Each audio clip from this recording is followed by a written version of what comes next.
Reserve has raised interest rates, almost 12 times since they started this rate hiking cycle. As interest rates go up, the price of bonds goes down, and people have had their heads handed to them on bonds. Mike, being our chief investment strategist, one of the things that a lot of people are really shocked at is their bond portfolios have actually lost money. Here's the question. Are bonds safe? Yeah. So, obviously, as you mentioned at the outset, when interest rates go up, the value of bonds clearly is going to go down. I think, the environment that we've been in has been one that's been unprecedented in the fact that you've seen that many rate hikes in such a short period of time. And it's really taken a toll on bond investors. Now, there is, perhaps a silver lining in there in that, we've gone from a period where if you were holding cash or you were a fixed income investor, you could get no income essentially associated with the ownership of those bonds. Any kind of money that was to be made there was going to have to be made almost like you owned a stock. It was going to have to come from capital appreciation, from interest rates falling and the value of those bonds going up. Now, what we've seen over the last couple of years has now been, this period of time where the central bank is raising rates. They're really, on their horse and really driving the value of bonds lower. The yields obviously moving in an inverse way and moving higher. And so I think we would like to think that the Federal Reserve is getting towards the end of that period, but we're not necessarily there just yet. With that said, I think markets have kind of priced in a great deal of that. And I think you've seen this, fear of recession and this, possibility that at some point the Fed would actually be cutting rates. Again, we're not there yet either. But the reality is that whether you own treasuries or you own corporate bonds, by and large, corporate balance sheets are in really good shape. And so a lot of those bonds are going to come due at par. That doesn't mean that they don't fluctuate in value. Now, we all might have some questions as it relates to governments, right? Just given the overall level of indebtedness. But the reality is that the appetite for U.S. debt is actually still quite high, even despite the fears of downgrades and whatnot. Well, I think that brings up a really good point, because I actually think that bonds are a very misunderstood asset class. Because that question, are bonds safe? The answer to that, what I would say is no. Bonds are secure.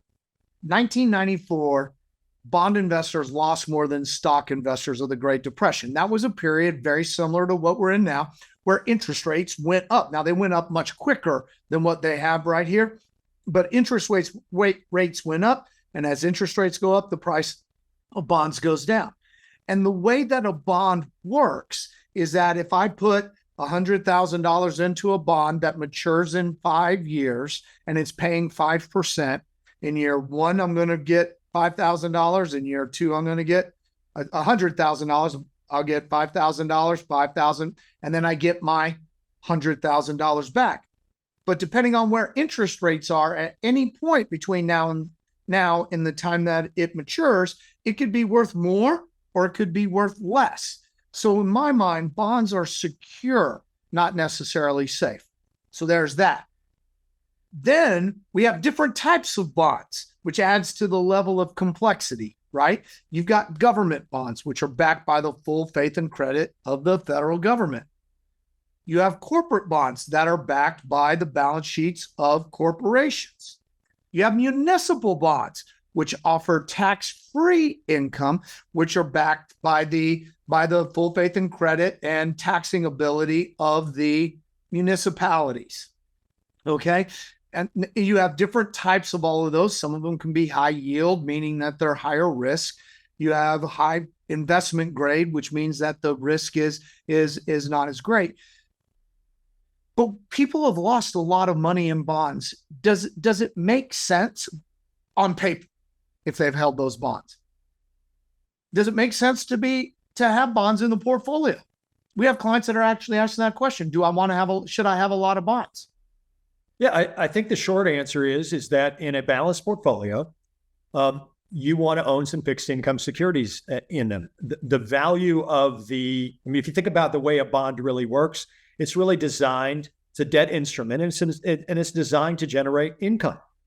At the end of the day, if I buy a bond worth $1,000, it's supposed to come due at $1,000. Now, the price of it may fluctuate a lot depending on the maturity of that bond. So if you look at the value of a 20-year treasury that's out in the marketplace today, it's probably down 20% on a year-to-date basis. Now, keep in mind, it wasn't paying a whole lot of income to begin with, and the value of that security obviously has come down, but it's still due, to come due at its par value. And so I think the way that you have to think about fixed income securities is that yes, the value of them can fluctuate, but they're designed to give you your principal back plus the coupon that's stated when you make the purchase. For a lot of investors, I think we're in an environment now where not only should the bonds actually be secure, as you mentioned, Robert, but there's an opportunity in here where you can get yields of 4, 5, 6, 7, 8, 9%, even in some parts of the high yield marketplace. And if your credit research is accurate, those are the types of yields and income streams that would surpass the returns that you might expect to get out of stocks. And so, absolutely, it makes a lot of sense in a diversified portfolio to own bonds. So let's talk for a second about those bonds that are paying 9%, because if I'm just going through in my 401k or online and I'm searching for bond mutual funds or bonds, well, let's just call it bond mutual funds, and I see a bond mutual fund that's yielding 9%, I'm kind of like, 9%, that's beautiful. So, but there's risk that's involved with that. What are some things that investors should be thinking about when they're going and they're looking at bonds and what they're yielding, whether it's a bond mutual fund or an individual bond? Yeah, a couple of things as it relates to to bonds. Obviously, you have the tried and true U.S. Treasury marketplace, where it's full faith and credit of the U.S. government. It's really full faith and credit of the U.S. taxpayer, is it not? That's who really winds up having to pay the bills here. I think you're looking at something similar to that when you think about the corporate marketplace. But obviously, in corporate bonds, you have credit rating agencies and you have various credits, and that's it really comes down to kind of full faith and credit of the underlying issuer. And so, when you see a yield that sounds like it's a little higher than maybe what it should be, just recognize that there's going to be more credit risk that's associated with that. And so one of the reasons why some of those... Real quick, Mike, credit risk. I just went to school up in East Texas, a state school. So credit risk, give a little bit of details around what you mean by credit risk. Yeah, so the various credit rating agencies have, credit rating from, AAA all the way down into the C's and D's. But the reality is that anything that is BBB and above is what is known as investment grade. And typically these are the types of bonds that, they're not going to default, they're not going to go into bankruptcy. And if you hold that bond to maturity, you're more than likely going to get your principal and interest back. Once you go below that, and this would be in the BB, the B categories, even down into the C categories, then there's a little bit more in terms of, some questioning as to whether or not they have the ability to, to pay interest and deliver back the actual principal. On the whole, a lot of these bonds typically do, but it just says that, in an economic downturn, there's going to be, more questions. There's going to be, more volatility associated with some of those types of names. And so it really does pay to do your credit research. That's a lot of times why, you'll hire a manager to traffic in some of those areas. The trade-off for taking more credit risk is you typically get a higher income stream. So you're being paid for that additional risk, but it certainly pays to do your homework in those places. So when you're looking at investing in bonds and whether or not those bonds are safe, there are a couple things that when we're managing portfolios that we go through and think about, right? One of them is, why are we investing in it? Are we investing in it for income, or are we investing in it for capital appreciation, right? And if you're investing in it for capital appreciation, over time, you should feel pretty confident that you're gonna that capital is going to be worth more down the road, right?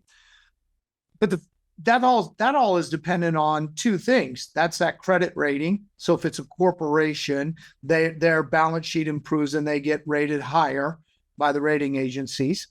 The other is what the Fed does. The Federal Reserve, in all likelihood, given where the economy is, and the most recent numbers show this economy is strong. So when do we expect that the Federal Reserve might start cutting rates? Or, I mean, that to me, the things I'm looking at seems like that's a ways out.